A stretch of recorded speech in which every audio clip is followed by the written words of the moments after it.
Es muy curioso cuando estudiamos la vida del apóstol Pedro, descubrimos que aunque Jesús lo llamó piedra al cambiarle de nombre, siempre aparece con unas tendencias de moho. Por eso he llamado a esta enseñanza moho en la piedra. El moho es un hongo que se desarrolla en todos los ambientes del planeta y muchas veces son microscópicos, abundantes y se dedican a descomponer la materia orgánica muerta. Además, son extremadamente poderosos porque pueden alimentarse de rocas. Y una roca sólida se cubre de moho o de ese hongo y se hace porosa, se la va comiendo. Quiere decir que los hongos no respetan las piedras. Y Pedro es una piedra que fácilmente se llenaba de moho. Me llama tanto la atención que cuando Pedro tiene su tremenda revelación de quién es Jesús, y Jesús hasta lo llama bienaventurado, note usted que Jesús le marcó el moho. Dice, entonces le respondió Jesús, bienaventurado eres Simón, hijo de Jonás. Ahí está el moho. ¿Por qué no es hijo del padre llamado Jonás, sino que Jesús lo conecta directamente con el profeta Jonás? Es que en el mismo capítulo 16 de Mateo, Jesús está hablando de Jonás el profeta y está mencionando cómo la señal que vendría para esa generación incrédula sería Jonás. Ahora ve a su discípulo y lo llama Simón, hijo del profeta que no siguió la palabra, que se llenó de moho, porque no quería que Nínive fuera perdonado y puso en peligro a los tripulantes de una embarcación porque salió en dirección contraria. Entonces Jesús le está diciendo a ese discípulo, tú eres Simón, hijo de uno propenso a que le salga el moho. Pero porque tienes revelación que viene del cielo, yo también te digo que tú eres Pedro, eres una piedra. No eres una piedrecita, ahora eres una piedra. Y sobre esta roca edificaré mi iglesia. Entonces, este hombre, este discípulo, tenía que cuidarse. Si se acercaba a Jonás, era un Simón. Si se acercaba a la roca, era un Pedro. Y esa misma decisión la debemos tomar nosotros, porque era una tendencia a inclinarse a ser un hijo de Jonás en lugar de ser un hijo de la roca. Y si usted observa en ese mismo capítulo, Jesús lo tiene que reprender, o más adelante lo tiene que reprender ahí en el versículo 23, porque el Señor comienza a hablar de su muerte, de su sacrificio, y el que había sido señalado como piedra, como Pedro, habló ahora como un Simón. Ay, Señor, eso en ninguna forma te acontezca, ten compasión de ti. Pero volviéndose dijo a Pedro, ahora está hablando con el que debe ser similar a la roca, quítate delante de mí, Satanás, me eres tropiezo, porque no pones la mira en las cosas de Dios, sino en las de los hombres. Ahí está la clave. Si eres un Simón, hijo de Jonás, es porque pones tu mirada, es decir, eres un carnal. Si te conviertes en un Pedro, y por eso Jesús no lo llamó Simón cuando lo reprende, lo llama Pedro, porque está queriendo sacar el producto de su palabra y expresión profética. Es lo que yo quiero que tú seas. Pero si tú te dedicas a poner la mira no en las cosas de Dios, sino en la de los hombres, apártate de mí con tu moho. Apártate de mí con ese sistema que corroe, que comienza a devorar, a carcomer aún una piedra.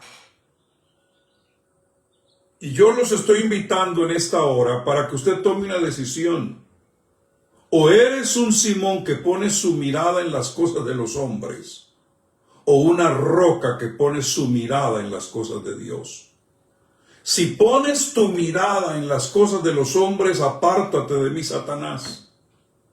Si eres uno que pone su mirada en las cosas de arriba, entonces eres un bienaventurado.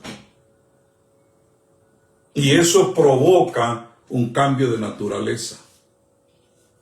Mire usted que se le aparece Jesús ya resucitado, come con ellos, pero en esta ocasión Jesús lo llamó Simón, hijo de Jonás. No lo llamó Pedro. El Cristo resucitado lo llamó conforme a la tendencia del hombre que pone su mirada en las cosas de los hombres. Y por eso Jesús lo llamó Simón, hijo de Jonás, porque es Simón, hijo de Jonás, el que lo negó. El que lo negó 3 veces. Y por eso Jesús lo identifica de esa manera. Entonces le pregunta, ¿me amas más que estos? Le respondió, sí, Señor, tú sabes que te amo. Él le dijo, apacienta mis corderos. Ya lo está queriendo cambiar a lo que era la identidad dada directamente por Jesús. Volvió a decirle la segunda vez, Simón, hijo de Jonás, el de moho, el mohoso, el que se deja influenciar por Satanás. ¿Me amas? Pedro le respondió, sí, Señor, tú sabes que te amo. Le dijo, pastorea mis ovejas. Le dijo la tercera vez, Simón, hijo de Jonás, ¿me amas?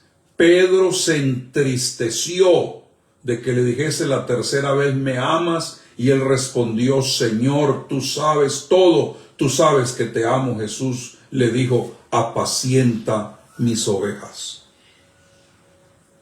Pero vas a poder ser ese que apacienta las ovejas, que pastorea las ovejas, que cuida las ovejas, si eres un Pedro, no un Simón, hijo de Jonás, lleno de moho, lleno de influencia satánica. Y cuando él se quebranta, se duele, Jesús le habla de la manera como iba a morir. Y acaba de tener esa experiencia de quebrantamiento. Y vea usted lo poderoso que es el moho satánico en la vida de una persona, que lo hace que se aparte o que Jesús lo aparte. Que ya no pueda ser ese instrumento útil para su reino, porque tiene esa inclinación de tipo Jonás. Y aquí dice la Biblia que Jesús le dijo cómo iba a morir. Y cuando le dice cómo iba a morir, en ese momento va pasando por enfrente Juan.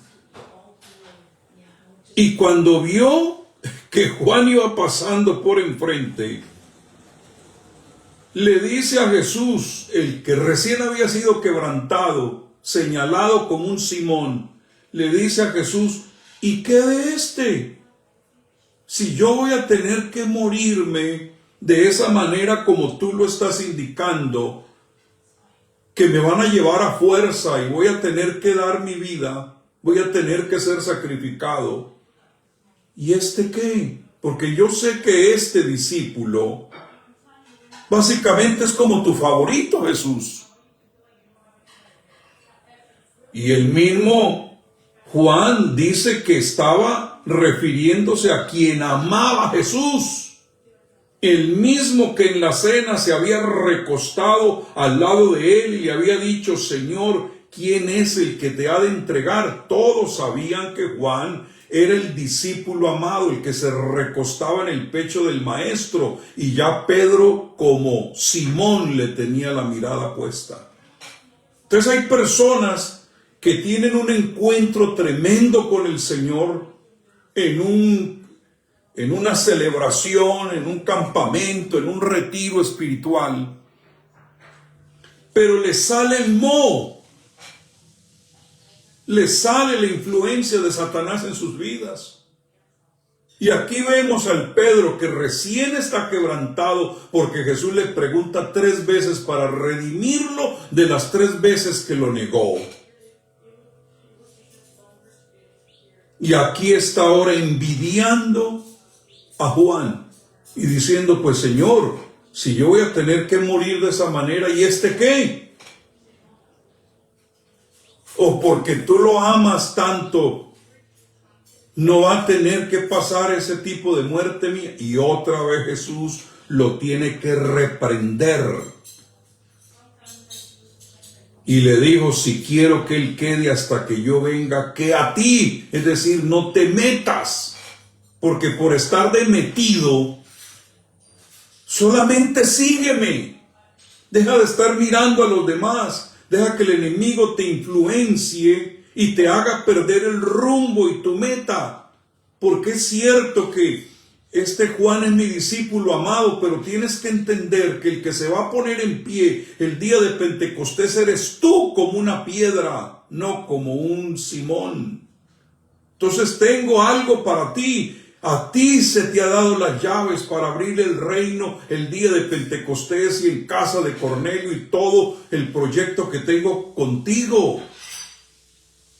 Pero tienes que dejar esas envidias, tienes que dejar esa costumbre de los hombres que miran para abajo y no pueden discernir las cosas que son de arriba.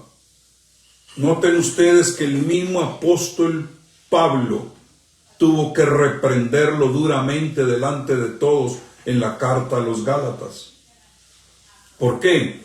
Porque estaba con los hermanos gentiles y ahí inmediatamente se portaba el hombre diferente que cuando descendían los hermanos judíos. Entonces cambiaba. Era un acto de hipocresía. Entonces le salía lo Simón. ¿Y cuántos hombres de Dios los vemos con ese espíritu de Simón, hijos de Jonás? Hijos de aquellos que terminan en el vientre de un gran pez, siendo procesados por los jugos gástricos de un gran animal, porque no han aprendido a ser piedras. No han aprendido los procesos para mantenerse mirando las cosas de arriba, siguiendo al Señor, sin estar mirando a otros. Afortunadamente que Pedro aprendió la lección, porque cuando escribe sus 2 cartas se nota que ya es un hombre procesado. Y luego nos dice a nosotros: vosotros pues también como piedras vivas. Porque yo ya entendí que no puedo ser una piedrita, aún una piedrita en el zapato de otros, queriendo estorbar el avance del reino.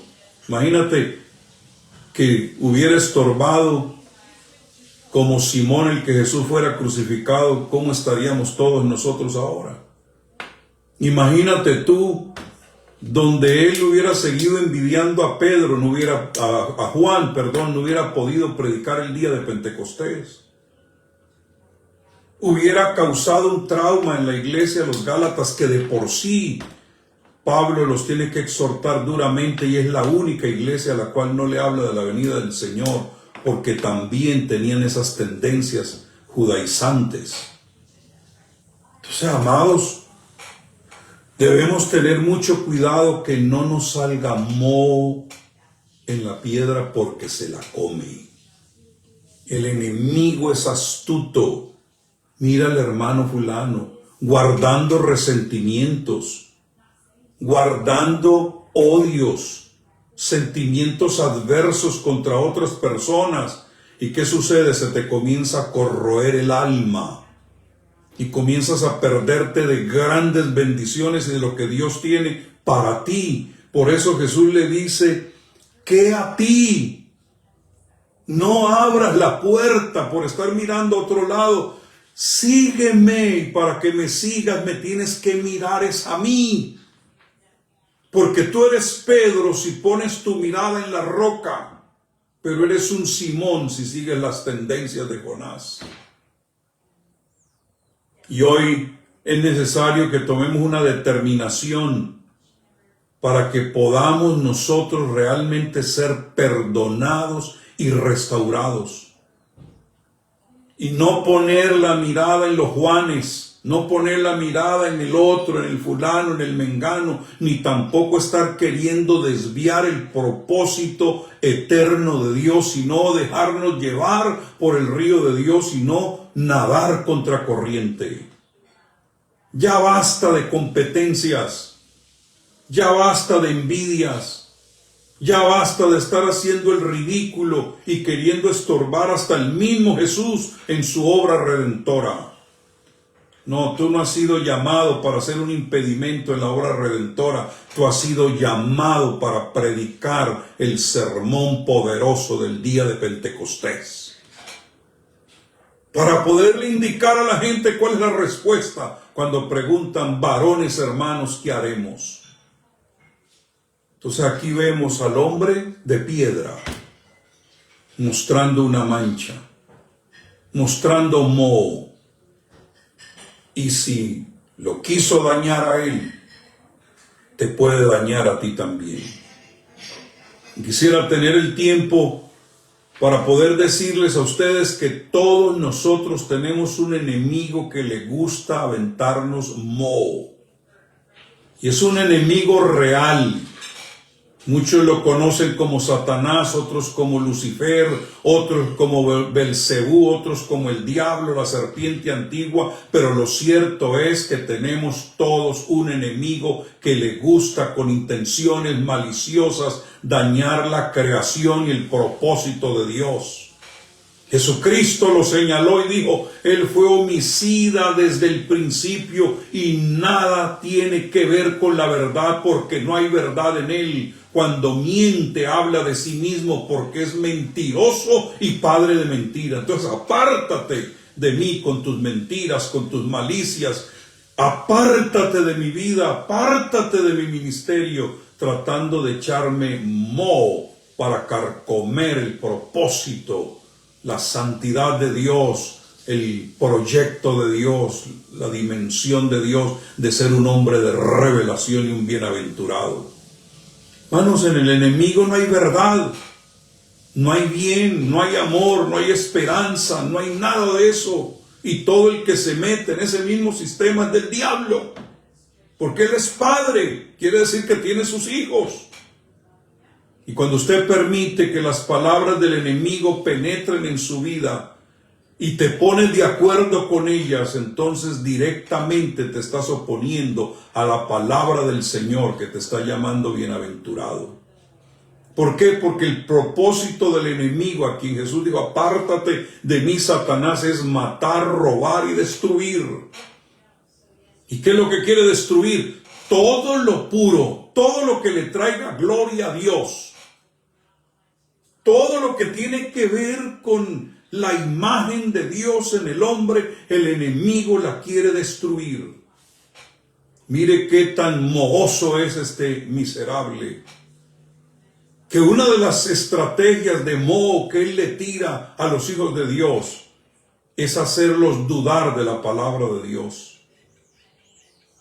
Es un truco que él ha utilizado desde el principio de la humanidad, porque dice la Biblia, ahora bien la serpiente era más astuta. La primera descripción que nos da la Biblia acerca de Satanás es que era astuto, que maneja sistemas, y yo conozco gente astuta que se asemejan a Satanás, y siempre los encontrarás oponiéndose a todo lo que tiene que ver con la obra de Dios, porque manejan códigos de astucia. Nosotros no somos astutos, nosotros somos gente sabia por el Espíritu Santo.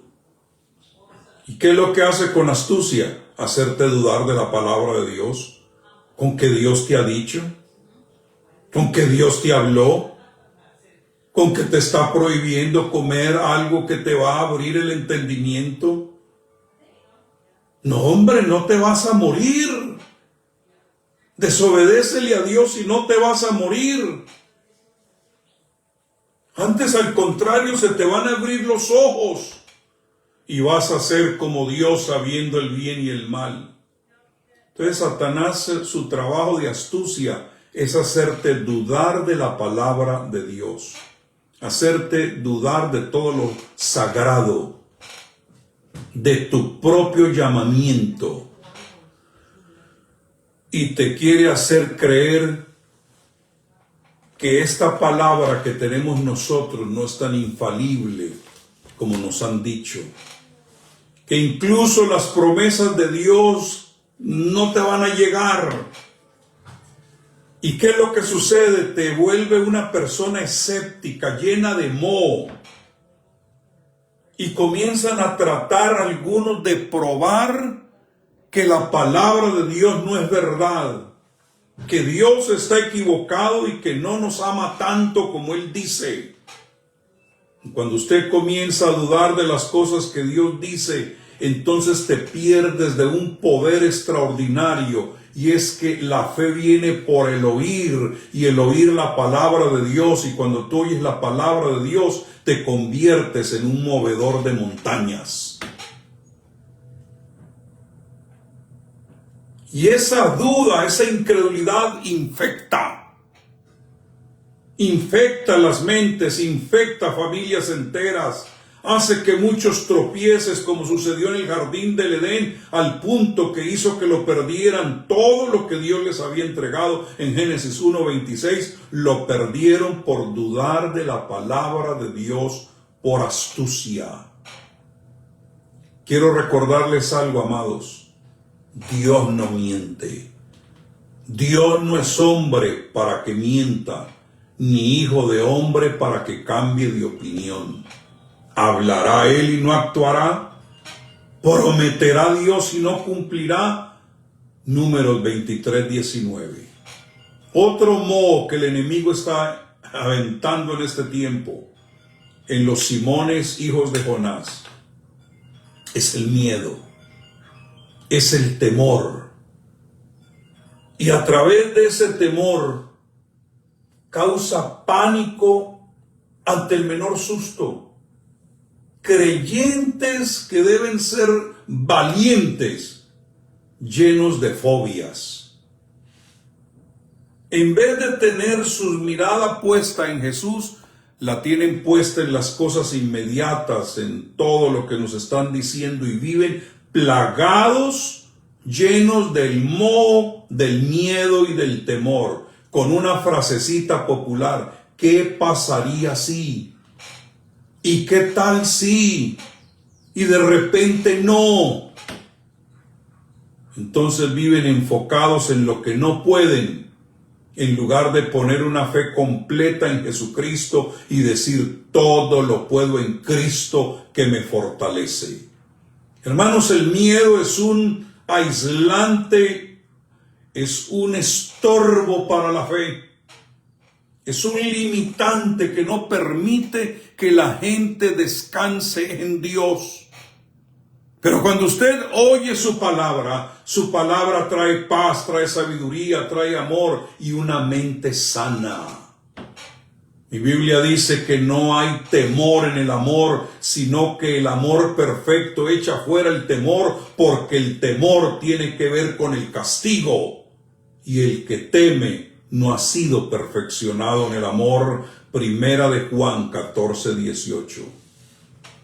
Otro moho terrible que el enemigo le está tirando a muchos Simones en este tiempo. Y es más, lo voy a decir, Simón no tiene la valentía de pararse frente a una multitud a predicar el día de Pentecostés, porque una sola muchacha de servicio lo hizo que negara al Señor. Simón no tiene las agallas para ponerse de pie el día de Pentecostés y predicar.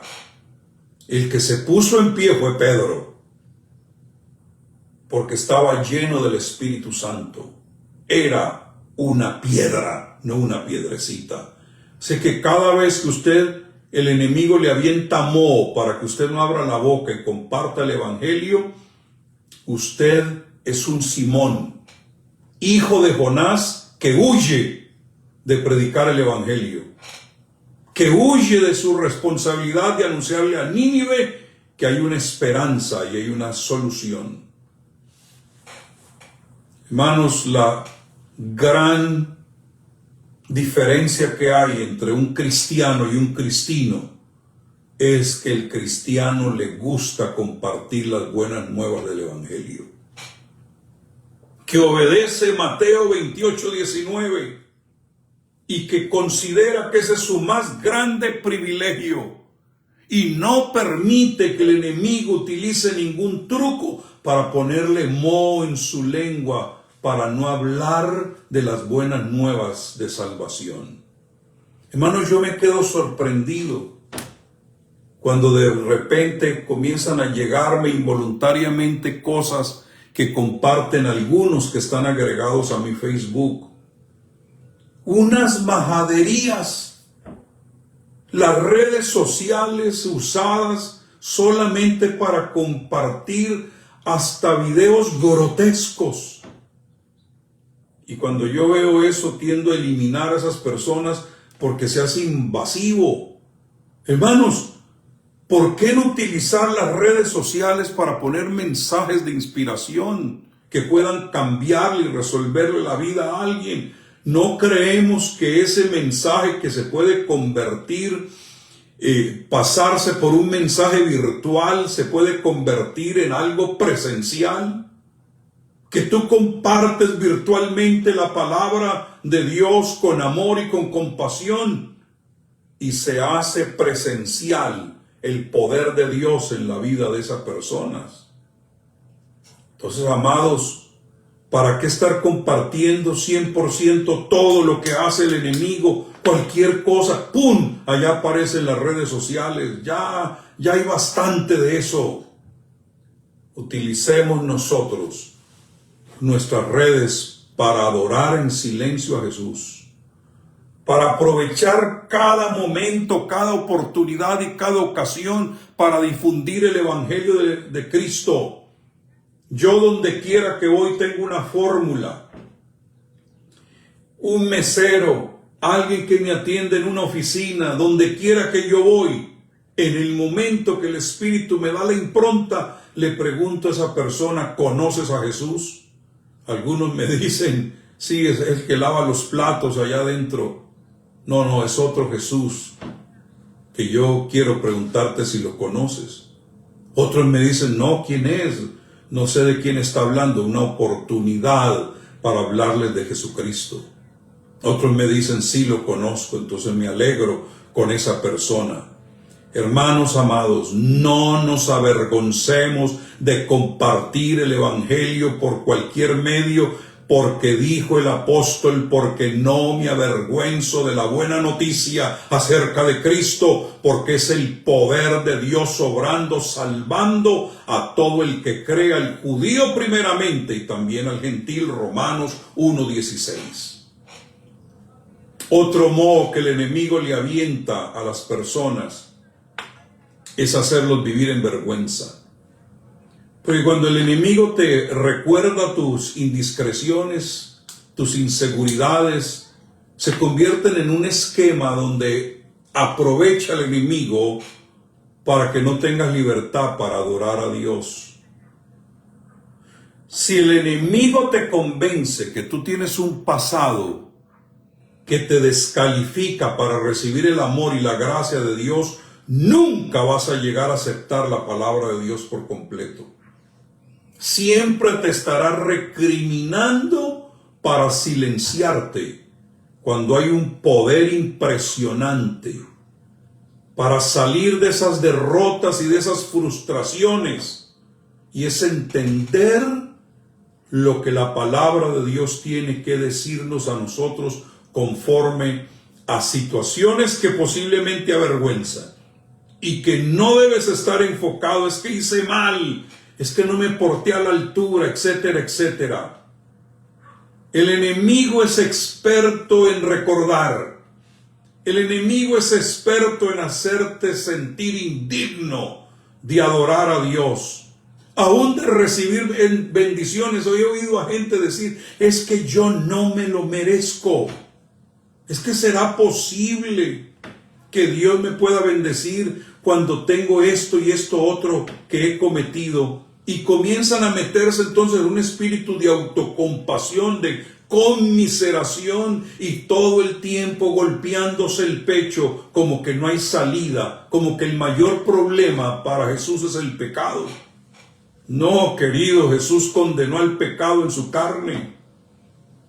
Claro, como el religioso le gusta mucho es predicar del pecado y no de la salvación, entonces por esa razón meten aún más complejo en las personas y no le hayan salida. Pero yo quiero decirte que en Cristo Jesús se puede vivir una vida gratificante, y que si alguien cree en el poder de la sangre de Jesucristo se convierte en un creyente sin pasado, pero sí con un glorioso futuro. Porque el apóstol Juan dijo, si confesamos nuestros pecados, Él es fiel y justo para perdonar nuestros pecados y limpiarnos no de algunas maldades, sino de toda maldad. Fíjese usted que Jesucristo no solamente perdona pecados, sino que elimina maldades. Él no tiene problemas para eliminar el pecado y la maldad. Por eso Romanos 8:1 dice, ahora pues, ninguna condenación hay para los que están en Cristo, en su sangre, en su plan redentor, los que no andan conforme a la carne, sino conforme al Espíritu, los que se sacuden del moho. ¿Y sabe cómo creo yo que se elimina el moho? Entre más fuego del Espíritu Santo tengas tú por la iluminación de la palabra, menos el moho podrá invadirte y carcomer ese proyecto de Dios en tu vida. Otra manera como el enemigo avienta moho en una persona es a través de la idolatría. Cuando te hace perder el enfoque de mirar a Jesús. Por eso le dije, Pedro es Pedro si está cerca a la roca, pero es Simón si está cerca a Jonás.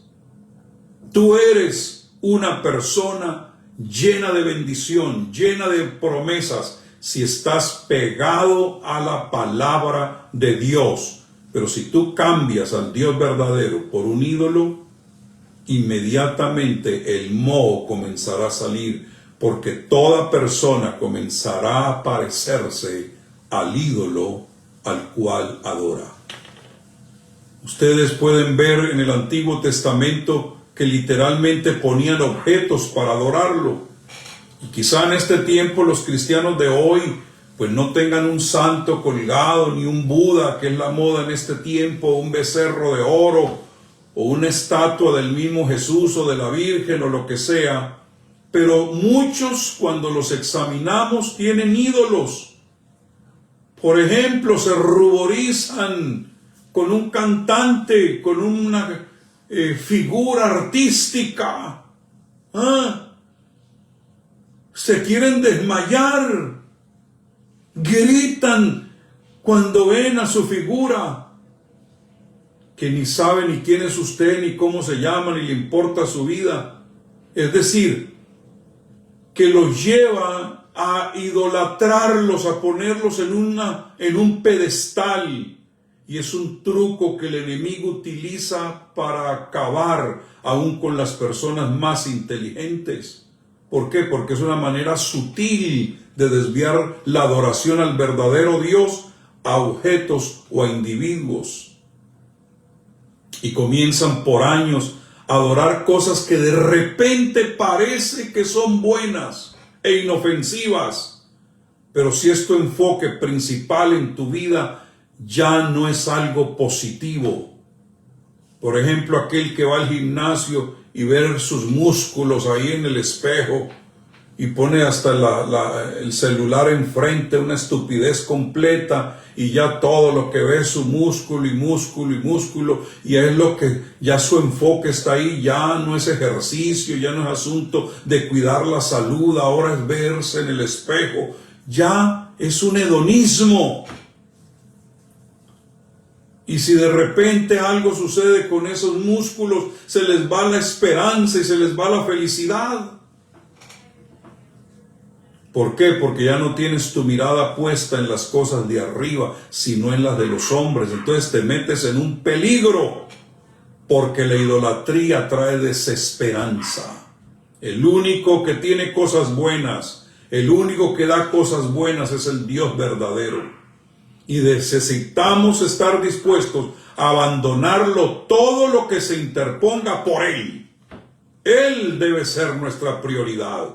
Él debe ser nuestro único Dios. No debemos tener dioses ajenos delante de nosotros. No debemos hacernos ninguna imagen tallada, ni ninguna semejanza de nada que esté arriba en el cielo, ni abajo en la tierra, ni en las aguas debajo de la tierra. No se inclinarán ante ellas, ni las honrarán, porque yo, el Señor vuestro Dios, soy un Dios celoso, que castigo la iniquidad de los padres sobre los hijos hasta la tercera y cuarta generación de los que me aborrecen.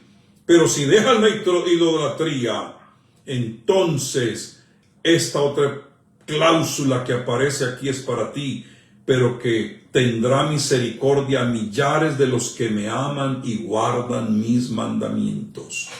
Entonces, fuera con ese modo de la idolatría y pongamos a Dios como el primero en nuestra vida. Y por último, ese modo del engaño. No ha habido un tiempo que se haga más necesario el estar firmes en la palabra de Dios como ahora. En esta cultura actual, donde la gente quiere acomodar y mutilar la palabra y quieren ponerse ellos mismos en el centro, en un tiempo de tanto humanismo, donde queremos cada quien sacar nuestros estilos, todo menos que coincida con la palabra de Dios. Y esto no es fanatismo, yo no soy fanático y todos lo saben. Es un estilo de vida. No los sistemas que se nos ofrecen. ¿Por qué? Porque son sistemas que terminan engañándonos. Es que te hace sentir bien. Es que mira lo agradable que es, pero te está ya desviando. Y les voy a poner un ejemplo y quizá muchos se van a ofender con esto, pero creo yo que debemos nosotros con toda seriedad entrenar nuestros sentidos espirituales, no nuestros sentidos carnales que hacen que nuestro corazón se conmueva, sino nuestros sentidos espirituales que hacen que nuestro espíritu se fortalezca. Creo que debemos recordar que el enemigo es experto en confusión y en traer creencias y religiones varias, como esos restaurantes que llaman de cuchara feliz. Come todo lo que quiera y de todo tipo de platillo y de todo hasta que se te hinche el ombligo. Pero yo creo firmemente que en este tiempo todo lo que contradiga la palabra de Dios es una estratagema del enemigo que debemos evitar, porque es moho en la piedra. Es un microorganismo que termina devorándote. Dice la palabra de Dios: porque viene la hora en que los hombres no soportarán la sana doctrina, sino que teniendo comezón de oír, acumularán para sí mismos maestros conforme a sus propias pasiones, y se apartarán de escuchar la verdad y se desviarán hacia los mitos. Segunda de Timoteo capítulo 4, del 3 al 4. Amados, tú no has sido llamado para ser un Simón, hijo de Jonás, sino un Pedro, hijo de la roca eterna. La diferencia la hace dónde estás poniendo tu mirada, a dónde te inclinas. Pero yo te aseguro que si te determinas a ser un Pedro, tú también eres un bienaventurado. Y cosas grandes Dios hará a través de tu vida, porque Pedro no terminó en derrota, terminó escribiendo 2 de las epístolas más profundas que hay, más contundentes que tenemos en la Biblia, porque se determinó a ser Pedro. Padre, en el nombre de Jesús, yo declaro que el fuego de tu Espíritu Santo viene y quema todo moho, todo lo que ha hecho que hombres que estaban alineados, mujeres a quien tú escogiste, les pudo el moho y se los carcomió por completo. Y hoy solamente son historia, porque no aprendieron a reprender. Padre, yo te doy gracias porque hay un pueblo que está determinado a seguirte. Lo que tú hagas con otros y los bendices y los guardas y los tienes hasta el fin, en fin, lo que quieras hacer con otro, gloria a Dios, ese es tu proyecto. A mí me interesa es qué tienes para mí. Y toda obra del enemigo debe ser reprendida en esta hora. Y nos cubrimos con la sangre poderosa de Cristo Jesús. En el nombre de Jesucristo. Amén y amén. Bueno, amados, saludos a algunos antes de retirarme. Está por ahí la hermana Teresa Rodríguez, hermana Elvira Duncan, Virginia Manzano, gloria a Dios. Damaris Alejandra, gloria a Dios. Por ahí está también Sandra Rivera. Bueno, me están acompañando, yo creo, las hermanas. Jairo López, te bendigo. Patti Suárez. Mi amado Wilson, te bendigo, gloria al Señor. Hey, por ahí está Wilmar también, gloria a Dios, debe estar en algún break. Amén, qué bendición verlos. Angie, aleluya. Angie, ¿qué? González, bueno. Yulisa, hija, te bendigo. Grace, aleluya. Esta es una joven que bauticé hace muchos añitos atrás, pero sigue sirviendo al Señor. Bueno, amados, espero que esta palabra te haya bendecido. Jonathan, amado, te bendigo. Gloria a Dios. Mi amado Alfonso también está ahí recibiendo la palabra. Que Brenda, hace tiempo que no he sabido de estas familias. ¿Cómo estarán? Que el Señor los bendiga. Franci Aguirre, te bendigo. Ella creo que es la de Valledupar.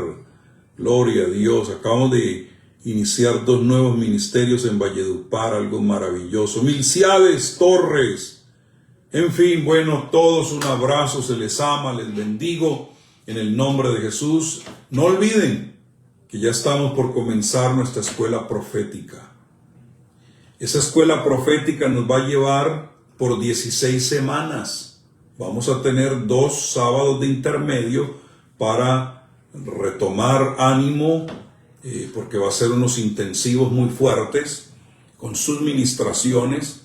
Vamos a tener graduación, se les va a enviar un certificado y también vamos a tener una fiesta virtual ya cuando terminemos esas 16 semanas intensivas. Ya tenemos a los maestros en oración y en ayuno en preparación. Va a haber una palabra dimensionadora. Usted tiene que ser parte de verdad de esa escuela profética que estamos ofreciendo.